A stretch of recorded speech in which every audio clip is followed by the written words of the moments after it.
नमस्कार मित्रांनो, तू रे माझा मितवा या मालिकेच्या आजच्या भागामध्ये ईश्वरी अर्णव एकमेकांसमोर उभे असतात.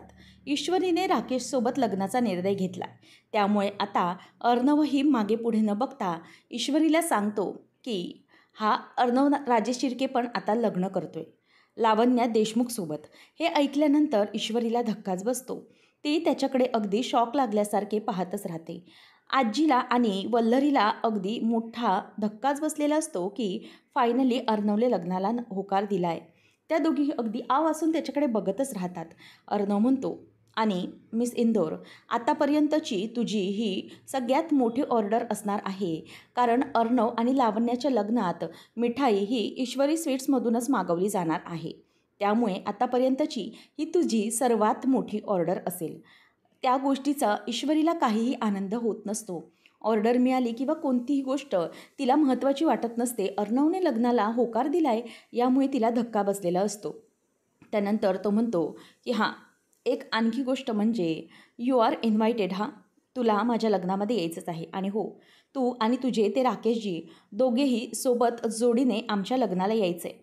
आता डेट वगैरे कधी फायनल होईल ते तुला मी कळवेनच, परंतु नक्की यायचं आहे हां, आणि तुझ्या त्या राकेशसोबत जोडीने यायचं आहे. असं सांगितल्यावर ईश्वरी त्याच्याकडे बघत राहते. फायनली आजी आता देवाला हात जोडायला लागते की चला, मी जे काही स्टँड घेतला आहे तो खरा ठरला आणि अर्णव लग्नाला तयार झाला.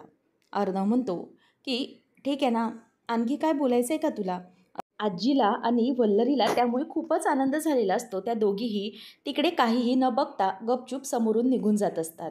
आता वल्लरी ही आजीला म्हणते की चला आपण निघूया, आणि त्या दोघीजणी निघतात, कारण वल्लरीला लावण्याला ही सगळी गोष्ट सांगायची असते. म्हणूनच त्या अगदी घाईघाई तिथून निघतात. आता अर्णव म्हणतो की काय झालं आहे असं म्हटल्यावर आता ईश्वरी त्यावर काहीच बोलत नाही. ईश्वरी फक्त तिच्या चेहऱ्याने जरा नाही असं खुणावते आणि त्यानंतर तिथून ती गुपचूप निघून जाते. एका क्षणातच ईश्वरीचं मन अर्णवने तोडल्यासारखं झालेलं असतं. ती गुपचूपच तिकडून आता निघून चाललेली असते. अर्णव हा तिथेच हातात पेढा धरून उभाच असतो. ईश्वरी तिथून समोरून निघून जाते आणि ईश्वरीलाही कळत नाही की हे सगळं काय चालू आहे, माझ्या आयुष्यात हे काय सुरू आहे, असा विचार तिच्या डोक्यामध्ये आता येत असतो. त्याच वेळेला ती समोरून निघून जाते. अर्णवशी एकही शब्द बोलत नाही. अर्णव आता त्याच्या हातात जो पेढा असतो तो पेढा अगदी हाताने मोडून टाकतो आणि खाली टाकतो, परंतु तो पेढा काही खात नाही. अर्णवला ईश्वरीच्या लग्नाचा अजिबातच आनंद नसतो. त्याचप्रमाणे ईश्वरीलाही तेच झालेलं असतं. तिलाही अर्णवच्या लग्नाने जराही आनंद झालेला नसतो आणि त्या दोघांचेही अगदी आयुष्य वेगळे झाल्यासारखे एका क्षणात झालेलं असतं. ईश्वरी पण चेहरा वाकडा करून पाडून तिथून निघून जाते. अर्णव पण तिथेच उभा राहतो. त्यालाही समजलेलं असतं की हे जे काही घडलं आहे त्यामुळे ईश्वरीला खूप वाईट वाटलं असेल कदाचित, परंतु ती इथून निघून गेली. त्यानंतर आता अर्णव तिथेच विचार करत दरवाजातच उभा असतो. आता इकडे सुप्रिया आणि संजय यांचं बोलणं सुरू असतं. संजय म्हणत असतो की अगं, राकेशजींचं नाव काही कळत नाही आहे, मी त्यांना ना मगासपासून फोन करतो आहे. तेवढ्यातच सुप्रिया विचारांमध्ये असते. संजय येतो आणि विचारतो की काय गं, काय झालं, कसला विचार करतेस तू? तेव्हा ती म्हणते की नाही, काहीच नाही. त्यावर मग संजय म्हणतो की नाही, काहीतरी विचार करतेस तू, क्या बात आहे मन में, बोलून टाक, काय झालं आहे? त्यावेळेला ती म्हणते की नाही हो, म्हणजे असं नाही, मला ना जरा एक टेन्शन आलं होतं. तेव्हा संजय म्हणतो की आता कोणतं टेन्शन? इशू तर आपली तयार झाली आहे लग्नाला, मग आता काय टेन्शन आलं आहे? तेव्हा ती म्हणते की तसं नाही हो, घरात मोठी बहीण लग्नाची असताना घरामध्ये छोट्या मुलीच्या लग्नाचा विचार सुरू आहे, म्हणून मी विचार करते आहे. नमूच्या लग्नाचं आपण काही बघितलंच नाही, तिचं पहिले बघायला हवं होतं ना आपण? त्यावर संजय म्हणतो की हो अगं, कळतं आहे, परंतु नमूचं तसं झालं त्यानंतर मग आपण थोडा वेळ वाट बघण्याची ठरवली ना. आणि संजय म्हणतो की काळजी नको करूस, नमूलाही मी 2-4 ठिकाणी सांगून ठेवलं आहे. त्यामुळे जर कुठून होकार आला किंवा काही बोलणी झाली तर मग आपल्या नमूचंही लग्न जमवता येईलच की, काय प्रॉब्लेम आहे? आणि जर देवाची इच्छा झालीच तर एकाच मांडवात दोन्हीही बहिणींची लग्न लागली जातील. नको काळजी करूस तू. त्यावर आता सुप्रिया म्हणते की असं होईल का खरंच? त्यावर संजय म्हणतो की हो, का नाही होणार? जर नम्रताचं पण काही बोलणं सुरू झालं तर आपण तिथेही लक्ष देऊया, काहीच प्रॉब्लेम नाही आपल्याला, आपण दोन्हीही लग्न लावून देऊ शकतो, असं संजय म्हणतो. त्याचबरोबर सुप्रिया आता जरा बरं वाटतं तिला. मग संजय म्हणतो की मला कळत नाही आहे, हे राकेशजी यांना ना मी मगासपासून फोन ट्राय करतो आहे, ते उचलत का नाही आहेत? त्यावर आता सुप्रिया म्हणते की ते जरा कामात असतील, कोर्टात वगैरे, करतील ते फोन, असं म्हणून तो तिथून निघून जातो. आणि सुप्रिया अजूनही त्याच ईश्वरीच्या विचारांमध्ये असते. तिला टेन्शन आलेलं असतं. त्यानंतर ईश्वरी अर्णवच्या इथून निघून थेट घरी आलेली असते. तिच्या डोक्यांमध्ये ते सगळे विचार सुरू असतात. तिथे घरात येतानाही तिचं अजिबातच लक्ष नसतं. ती फक्त आतमध्ये अशी बेधुंद असल्यासारखी चालत येत असते. डोक्यात कुठले तरी विचार सुरू असतात आणि समोर येते तेव्हा मात्र तिचा चेहरा हा पडलेलाच असतो. ती समोर येऊन तिथे तिची बॅग ठेवते. त्याच वेळेला समोरून सुप्रिया येते. सुप्रिया विचारते की काय गं इशू, अगं आज तू घरी कशी? तेव्हा मग इशू असा आवाज ती देते, परंतु तरीही ईश्वरीचं तिच्याकडे अजिबातच लक्ष नसतं. सुप्रिया आता तिच्याजवळ येते, तिच्या खांद्यावर हात ठेवते आणि म्हणते की काय गं, काय झालं, तुझं लक्ष कुठे? आणि आज तू घरी कशी आलीस अचानक? अगं तू तर यावेळेला तुझ्या क्लाउड किचनमध्ये असतेस ना, मग काय झालंय? त्यावेळेला सुप्रियाला ती म्हणते की नाही, काहीच नाही. परंतु ईश्वरीच्या डोक्यात अर्णवने जे सांगितलेलं असतं तेच विचार सुरू असतात की मी अर्णव राजे शिर्के लग्न करतोय लावण्य देशमुखसोबत. तरीही आता ईश्वरीला ती म्हणते की काय झालंय, मला सांगशील का? ती म्हणते की काय नाही, जरा डोकं हलकंसं दुखत होतं म्हणून आले. मग ती म्हणते की बरं तू इथे बस, मी तुला एकदम गरमागरम आल्याचा चहा करून आणते, डोकं पटकन उतरेल बघ, थांब इथे. परंतु तेवढ्यातच ईश्वरी विचारातच असते. सुप्रिया तिला म्हणते की काय गं, काय झालं, कोणता विचार करतेस तू? तेव्हा ती म्हणते की नाही आई, काय नाही, मला क्लाउड किचनसाठी निघायला हवं, मी फ्रेश होते आणि पटकन निघते. सुप्रिया म्हणते की अगं पण तुझं डोकं दुखत होतं ना? ती म्हणते की हो, होईल ठीक. ते ॲक्च्युली मला घरी यायचंच नव्हतं, परंतु मी विचारांमध्ये कशी आली मालूम नाही पडा. ठीक आहे, मी आता निघते, असं म्हणून ती जातच असते फ्रेश व्हायला. आणि ईश्वरी याला आता काय झालं आहे याचा विचार सुप्रियाला येत असतो. कारण ईश्वरी अशी गोंधळल्यासारखी का वागते हे तिलाही समजत नसतं. सुप्रिया विचार करते की नेमकं या मुलीचं काय झालं आहे आणि ही असं का वागते. मला असं वाटतं आहे की हिला लग्नाचं कसलं दडपण आलं आहे का, असा विचार सुप्रियाचा सुरू असतो. त्यानंतर मग वल्लरी लावण्याला म्हणत असते की खरंच मला खूप आनंद झाला आहे, आपल्या चिंटूने लग्नाला होकार दिला आहे ना, त्यामुळे खरंच खूप बरं वाटलं आहे. अर्णव ते सगळं ऐकतो आणि त्याला खरं तर खूपच राग येत असतो, परंतु त्याचं मन शांत ठेवून तो आजीजवळ येतो. आजीला तो सांगतो की मला तुला काहीतरी सांगायचं आहे. त्यावर आजी म्हणते की चिंटू, तू लग्नाला होकार दिलायस ना, आम्ही ऐकलंय सगळं, असं ती बोलते. नंतर मग अर्णव म्हणतो की हो ठीक आहे, आता तुला तर समजलंच आहे, मी तुझ्यासाठी लग्नाला होकार दिलाय, तुला वाईट वाटू नये किंवा तुम्ही सगळे हॅप्पी राहावात याच्यासाठीच मग लग्नाला होकार दिलाय. आता तर तू शांत आहेस ना, आता ते अन्न आणि पाणी असं काही सोडण्याचा विचार करू नकोस. तेव्हा मग आजी म्हणते की नाही रे राजा, नाही, हे सगळं ना मी तुझ्यासाठी केलं आहे, तुझ्या आनंदासाठी केलं आहे, तू कायम खुश राहावास ना, त्यासाठी मी केलेलं आहे, असं आजी आता पटकन त्याला बोलून दाखवते. आणि त्याला ती जवळ घेते आणि म्हणते की खरंच थँक्यू अर्णव, तू इतका मोठा डिसिजन घेतलास आणि माझं ऐकलंयस.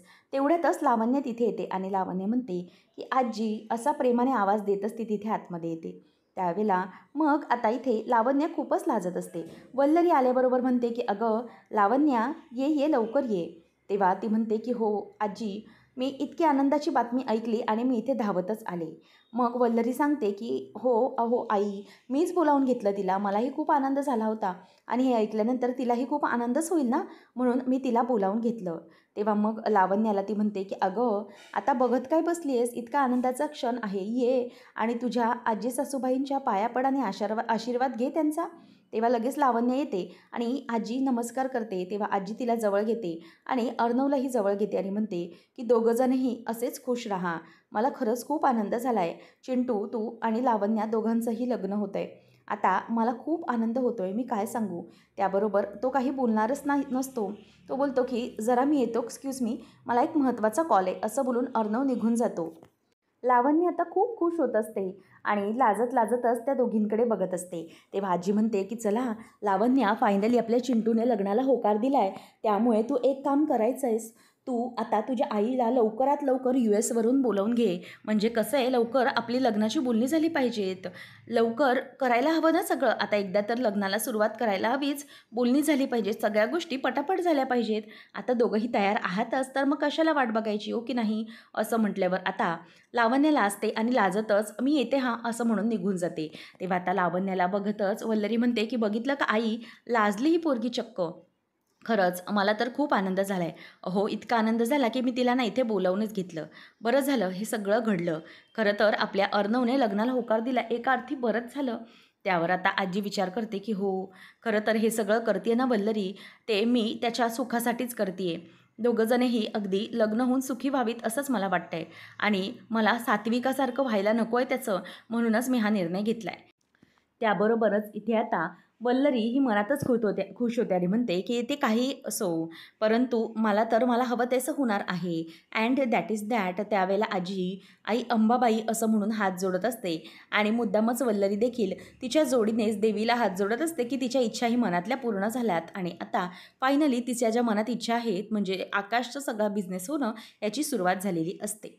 मग त्यानंतर आपल्याला पाहायला मिळतं ईश्वरी ही फ्रेश होण्यासाठी म्हणून रूममध्ये आलेली असते, परंतु तिच्या डोक्यांमध्ये तेच तेच सारखे विचार घुमत असतात. ती विचार करते की मला हे सारखं का होतं आहे, म्हणजे जेव्हापासून मला अर्णव सरांनी लग्नाची बातमी सांगितली आहे तेव्हापासून मी इतकी बेचैन का होते. खरं तर त्यांनी पण त्यांच्या लाईफचा डिसिजन घेतला आहे, पण याचा मला तकलीफ का होती ना, मला तेच कळत नाही आहे. माझं काय चाललं आहे. ईश्वरी, अगं तू इतका विचार का करतेस, जेव्हापासून अर्णव सरांनी तुला सांगितलं आहे तेव्हापासून. असं म्हटल्यावर मागून मिस इंदौर असा अर्णवचा आवाज येतो. ती मागे वळून बघते, परंतु अर्णव तिथे नसतो. नंतर ती पुन्हा समोर बघते, परत एकदा तिला मिस इंदौर असा आवाज येतो. तेव्हा ईश्वरी बघते आणि म्हणते की अर्णव सर, तुम्ही इथे. आता अर्णव तिच्या रूमच्या दरवाजात उभा असतो. अर्णव तिच्याकडे येऊन बसतो आणि म्हणतो की मिस इंदौर, अगं काय झालं आहे तुला, तू इतकी टेन्शनमध्ये का आहेस. तेव्हा ईश्वरी म्हणते की काही नाही सर, तुम्ही असा अचानक निर्णय घेतला आहे त्यामुळे मला काहीच कळत नाही आहे. मग त्यावर आता ईश्वरी म्हणायला लागते की अर्णव सर, तुम्हाला असं का वाटतंय, म्हणजे मी लग्नाला होकार दिला आहे म्हणून तुम्हीही लग्नाला होकार दिला आहे. तेव्हा मग अर्णव म्हणतो की हो, म्हणजे मग तू लग्नाला होकार दिला आहेस, तो मनापासून नाही दिला आहेस का. तेव्हा ईश्वरी म्हणते की नाही, अशी काहीच गोष्ट नाही आहे. मनापासून म्हणजे अहो, मला तर एक गोष्ट कळते की आई-वडील जे माझ्या बाबतीत विचार करतील ते योग्यच करतील ना, आणि म्हणून मी त्यांना होकार देऊन टाकला. तेव्हा मग अर्णव म्हणतो की हो, मग मी पण तर तेच केलेलं आहे. Same applies to me also. म्हणजे जे काही तू केलंस ते मीच केलं आहे. कारण आजीला आणि मामीचा निर्णय हा होता की लावण्य माझ्यासाठी योग्य आहे. म्हणूनच मी त्यांचं ऐकलं आणि हा डिसिजन घेऊन टाकला. त्यावर ईश्वरी म्हणते की सर, तसं नाही आहे. म्हणजे लावण्य मॅडमबद्दल तुम्हाला अजूनही माहिती नाही आहे. कसं आहे ना, त्यांच्या बाबतीत मला वेगळंच वाटतं आहे. मग अर्णव तिला म्हणतो की ठीक आहे, परंतु मला सांग ईश्वरी, की तुला इतका त्रास का होतो आहे. मला इतकी गोष्ट सांग की मी तुला माझ्या लग्नाचा डिसिजन सांगितला तेव्हा नेमक्या कोणत्या फिलिंग्स आल्या तुझ्या मनात. तुला राग आला, दुःख वाटलं, वाईट वाटलं, की तुला आनंद झाला, खूप हॅपी झालीस तू. नेमकं काय झालं तुला मला सांग. तेव्हा ईश्वरी म्हणते की अर्णव सर, मला तेच तर समजत नाही आहे ना की मला काय वाटलं ते. नेमकं कुठलं काय होतं आहे, फिलिंग काय येते, मला काही समजत नाही आहे. मला या सगळ्यामुळे ना खूप कन्फ्यूज झाल्यासारखं झालं आहे. नुसता गोंधळ उडाला आहे माझा. काय करू काय नाही काहीच समजत नाही आहे मला. मला फक्त इतकं टेन्शन आलं आहे की हे सगळं मला आवडत नाही असं वाटतं आहे मला. त्यावेळेला मग अर्णव म्हणतो की मी पण तुला तेच म्हणतो आहे. तुला असं का वाटतंय माहिती आहे, कारण तू राकेशसोबत लग्नाचा विचार ना खूप घाईघाईत कोणताही विचार न करता घेतला आहेस. तेव्हा ती म्हणते की नाही अर्णव सर, राकेश सरांच्या बाबतीत तो विचारच येत नाही, कारण राकेशजी हे कसे आहेत ते मी चांगले ओळखते. परंतु मला एकच गोष्ट समजते, ती म्हणजे की लावण्या मॅडम या तुमच्यासाठी योग्य नाही आहेत ना असं वाटतंय मला. म्हणूनच मी तुम्हाला ती गोष्ट सांगण्याचा प्रयत्न करते आहे. त्यावर आता ईश्वरी म्हणते की अर्णव सर, तुम्ही एकदा माझं जरा ऐकून घ्या. मला काय म्हणायचे ते. ठीक आहे, तुम्ही लग्न करताय, परंतु ती मुलगी कशी आहे हे तुम्हाला माहीत नाही. लावण्या मॅडमची ना एक आणखी दुसरी बाजू आहे जी तुम्हाला माहिती नाही आहे, जी फक्त मला माहीत आहे. आणि म्हणून मला असं वाटतं की तुमच्यासारख्या माणसाचं लग्न हे योग्य मुलीबरोबर झालं पाहिजे, ना की त्या लावण्या मॅडमबरोबर. तेव्हा अर्णव म्हणतो की आता मी सिंदूर काहीच करू शकत नाही आहे, कारण मी घरात होकार देऊन टाकला आहे लावण्याशी लग्नाचा आणि तिलाही होकार दिला आहे. त्यावर आता लगेच ती म्हणते अर्णव सर, असं नाही आहे. जब जागो तब सवेरा. तुम्ही एक काम करा, तुम्ही आत्ता सांगा ना, अजूनही वेळ गेलेली नाही आहे. त्या लावण्या मॅडम तुम्ही नका लग्न करू. तेव्हा मग तो म्हणतो की नाही मिस इंदोर, आता वेळ निघून गेलेली आहे. ईश्वरी म्हणते की हे बघा अर्णव सर, तुम्ही माझ्या लग्नाच्या डिसिजनचं बघू नका. तुम्ही तुमचं बघा की काय करता येते. प्लीज या गोष्टीचा विचार करा. आता ती समोर म्हणते की मी तुम्हाला एक गोष्ट. तेवढ्यातच आता अर्णव तिथून गायब झालेला असतो. ईश्वरी बघते आणि म्हणते की अर्णव सर कुठे गेले. म्हणजे मला अर्णव सर आल्याचा भास झाला होता का. काय होतंय नक्की माझ्यासोबत? आता मला त्यांचा भासही झाला आहे. खरंच खूप गोंधळ आहे, असं म्हणून ती वैतागत असते. अर्णव आता तिथून बाहेर येतो आणि त्याला खरं तर कोणताच कॉल वगैरे करायचा नसतो, परंतु तो जरा मागे येतो आणि विचार करत असतो. ईश्वरी आणि अर्णव हे दोघंजणही खूप गोंधळात असतात. ईश्वरीला अर्णवने सांगितलेलं असतं की मी लग्न करतोय, तेव्हा ईश्वरीचा तो चेहरा त्याच्या समोर येत असतो. तेवढ्यातच लावण्या मागून आवाज देते आणि म्हणते, ए आर. तेव्हा तो पटकन मागे वळतो. ती म्हणते की खरंच ए आर, थँक्यू सो मच. तू मला खरंच खूप मोठं सरप्राईज दिलंयस लग्नाला होकार देऊन. खरंच ए आर, तू मनापासून या लग्नाला तयार आहेस ना? असं ती त्याला विचारते आणि त्याचा हात अगदी प्रेमाने हातात घेते. तेव्हा मग अर्णव तिला म्हणतो की हो, मी सगळ्यांना तसं सांगितलंय तसंच मी तुलाही सांगतोय की येस, मी तुझ्यासोबत लग्न करायला तयार आहे. ती खुश होते, परंतु अर्णव तिला म्हणतो की पण एक गोष्ट नक्की असेल की आय विल मॅरी you but I won't love you. आता हे ऐकल्यावरती म्हणते की म्हणजे यार, तुला काय म्हणायचं नक्की? तू माझ्याशी लग्न करतोयस म्हणजे तू माझ्यावर उपकार केल्यासारखं लग्न करतोयस का? या लग्नात प्रेम वगैरे काहीच नसेल, मग हे काय कामाचं? आज तू म्हणतोयस की लग्न करेन, उद्या तू म्हणतोयस की मी लग्न नाही करू शकत, म्हणजे नेमकं काय मला सांग. तेव्हा तो म्हणतो की नाही, मी डिसिजन बदलणार नाही, परंतु तू एक गोष्ट लक्षात घे चांगलीच, की मी तुझ्याशी लग्न करेन, परंतु प्रेमाचं मला माहिती नाही आहे. ते काय होईल तेही मी सांगू शकत नाही आहे, असं तो बोलतो. आणि प्लीज हे तू लक्षात ठेव, असंही तो म्हणतो. तेव्हा लावण्य म्हणते की डोंट वरी. तो निघून गेल्यावरती विचार करते की ए यार, एकदा तर तुझ्याशी लग्न होऊ दे, मग प्रेम कसं करायचं हे शिकवेल तुला ही लावण्य, असं म्हणून ती तिथून निघून जाते. आणि अर्णव पुन्हा एकदा त्याच्या कामामध्ये व्यस्त होऊन जातो. इथे आता सुप्रिया ही सांगत असते की अहो काळजी करू नका, ठीक आहे इशू, ती फक्त जरा पडली एवढंच, तिचं ना जरा डोकं दुखत होतं. आणि कसं आहे ना, हल्ली खूप ताण असतो हो, त्याच्यातच आता आपण लग्नाचा विषय काढला तिच्यासमोर, त्यामुळे जरा तिची धाकधूक होत असणार आहे. असंच होतं, सगळे विचार अचानक समोर आल्याबरोबर असंच होतं. मलाही कळतंय की तिची काय गडबड होत असेल ते. आणि ना, लग्नाची उलझनी अशीच असते, म्हणजे एकदा या क्षणाला दुसरा विचार येतो तर दुसऱ्या तिसऱ्या क्षणालाच काहीतरी विचार येतो. आणि सध्या तिचे क्लाउड किचनची गडबड सुरू आहे आणि सगळी गोंधळ आहे ना तिचा, आणि धावपळ चालू आहे सध्या, म्हणून दमली असेल, बाकी काही नाही.